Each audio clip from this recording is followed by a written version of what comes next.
साधकों, इसके द्वारा ही, इस लड़की के द्वारा ही मैंने जो अभी कहा, आप सभी लोग कहीं न कहीं किसी न किसी विभाग में कार्यरत हैं, तो मैं यही कहूँगा कि आप लोग भी ईमानदार बने, कभी भी सुविधा शुल्क ना लें, और नहीं तो इस सुविधा शुल्क का कहीं न कहीं लेखा जोखा होता ही है, और उसका भुगतान ना इस जन्म में से ही अगले जन्म में करना होगा। अर्थात कभी भी इधर उधर की गलत ढंग से कमाई ना करना, जितनी जो भी सैलरी हो ईमानदारी की हो उतना ही करो। अगर बिजनेस है उचित मात्रा में ही लाभ लो, लाभ तो लेना ही पड़ेगा, नहीं तो घर का पालन पोषण कैसे होगा। उचित मात्रा में लो, ऐसा ना करें, जो भी है ईमानदारी करें। इसलिए आप लोगों ने देखा होगा कुछ साधक बहुत जल्दी आगे चले जाते हैं, कुछ बहुत परिश्रम के बाद भी रुके रहते हैं। उसका इससे मतलब नहीं होता, लेकिन पूर्व काल के कर्मों का ही सब कुछ खेल होता है। इन कर्मों के द्वारा ही मनुष्य को अगले जन्म मिलते हैं। गरीब अमीर, अच्छे और बुरे परिवार में जन्म होता है। अगर उससे भी कर्म गिरे हुए तो पशु पक्षी की योनियों में चले जाते हैं, यानी शरीर में चले जाते हैं। अगर और भी कर्म गंदे हुए तो पेड़ पौधे वगैरह बन जाते हैं। और पशु पक्षियों में तो देखा होगा कि बड़ी जिंदगी उनकी, कुछ की तो बहुत अच्छी होती है, कुछ की तो बड़ी दर्दनाक होती है। इस विषय में आप डिस्कवरी चैनल, एनिमल प्लानेट और भी एक दो चैनल हैं, आप उसे देख सकते हो कि कितना कष्ट मिलता है पशुओं को। ये पशु हमेशा पशु ही नहीं बने रहते, हमारे आपकी तरह कभी न कभी मनुष्य रहे होते हैं। तो हमारा सिर्फ ये है, जीवन ईमानदारी का जियो। अगर थोड़ी बहुत गरीबी है कोई बात नहीं, हंसते रहो, अपने उसी में संतुष्ट रहो, धैर्यपूर्वक अपनी ज़िंदगी आगे चलाते रहो। तो मैं ये चाहता हूँ कि एक साधक आ जाए तो उसका निपटारा ही कर दूँ। रंजन जी, कोई बात नहीं, आपसे नहीं कह रहे, साधकों से कह रहे हैं। ये ऐसे साधक हैं, बड़े चिंतित थे गुरु जी, अगर जो शांत हो जाएंगे, शांत का मतलब साधना नहीं सिखाएंगे तो हमारा क्या होगा। अर्थात हमने इतना सब कुछ जो किया है त्याग, पता नहीं आगे बढ़ पाएंगे कि नहीं बढ़ पाएंगे। क्या ऐसा कुछ है? एक्चुअली मुझे ऐसा लगता था पहले भी कि मैं नौकरी करता था, लेकिन आपको जैसा मैंने पहले ही बताया हुआ है कि मेरा प्लान था कि मैं 2020 तक मैं रिटायर हो जाऊं। ये आपसे मिलने के बाद क्या हुआ, मैं खिंचता हुआ चला आया आपके पीछे पीछे, जो भी हो, कि मुझे लगा कि मुझे यही करना है। और ऐसा नहीं है कि मैं कि कुंडली जागृत होती, मैं नौकरी जो है मैंने उससे पहले छोड़ी थी, वो तो आने के बाद जो भी हुआ।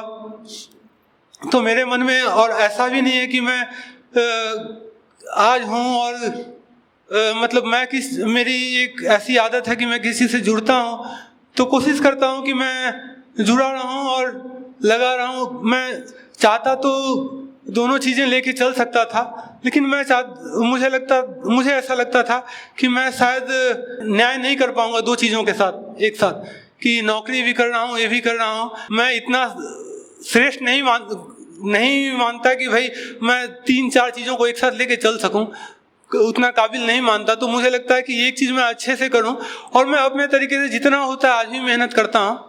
मैं तब भी आया था तो मेरे मन में ये था कि होगा नहीं होगा, जो भी होगा मैं अपने तरफ से लगा रहूँगा, और लगा रहा। हाँ, ये था कि मुझे मिलने के बाद ये लगा कि भाई शायद और पहले मिल जाता तो और, लेकिन हाँ, आपकी किताबें मैंने पढ़ी है तो उससे मुझे ये लगा कि भाई पहले मिल जाते तो क्या होता। वही तो मैं कह रहा हूँ, कुछ सोच आई। जो होता है उचित समय पे होता है। मतलब योग मार्ग से जुड़ा तो मतलब शायद उसका एक समय होगा, इस कारण से मैं जुड़ पाया शायद।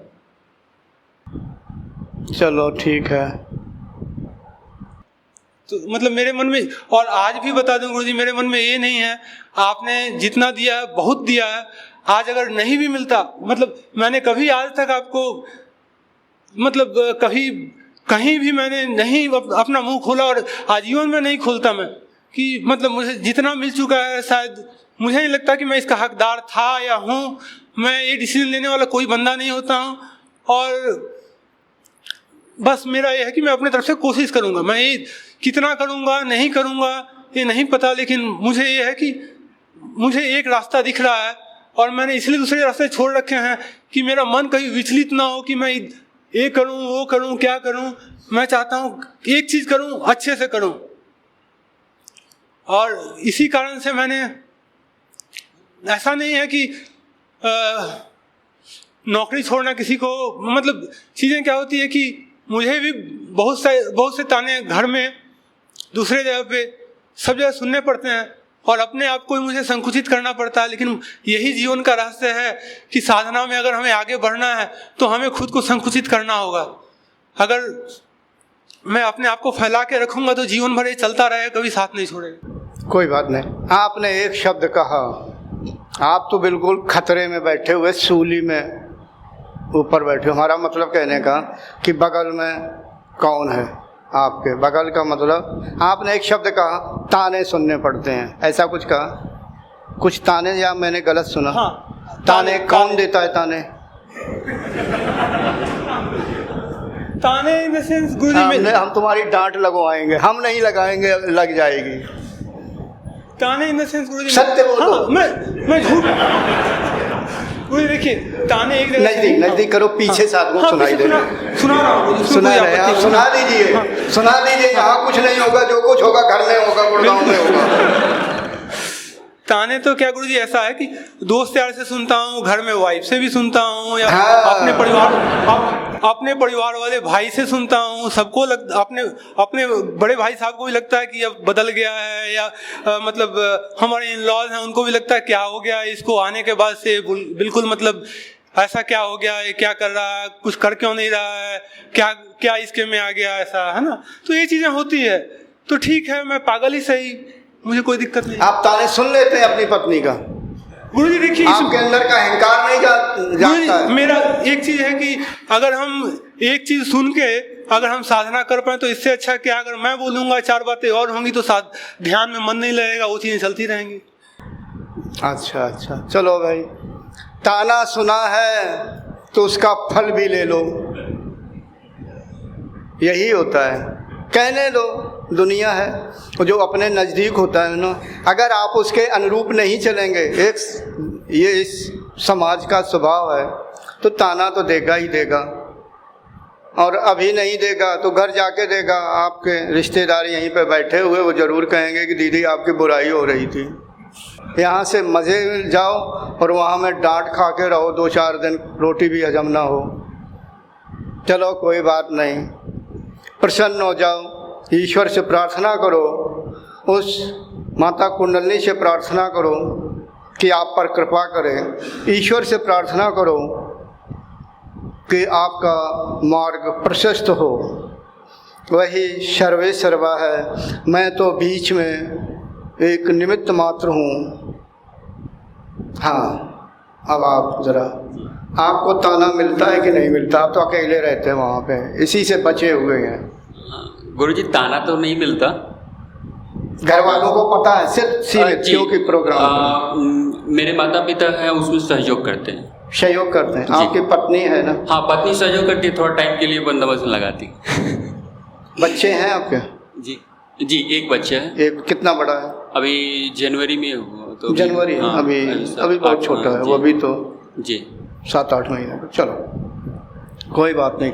देखो साधकों, ये साधना मार्ग ही ऐसा, अध्यात्म मार्ग ही ऐसा है कि ये समाज उससे थोड़ा अप्रसन्न सा रहता है।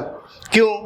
कि समाज जो है, ये संसार है, बहिर्मुखी है, और अध्यात्म अंतर्मुखी होता है। मार्ग यानी अंतर्मुखी जब होता है तब उधर को जाता है साधक।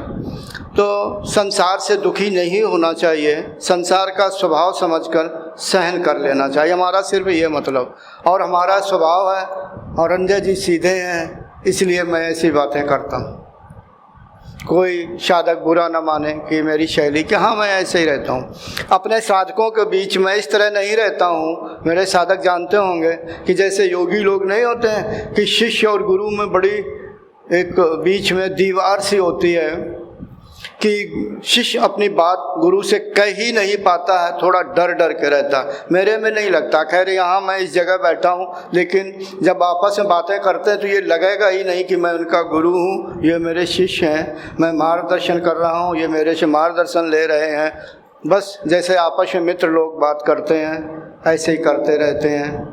खैर, Thanks for watching. Remember to like, comment and subscribe.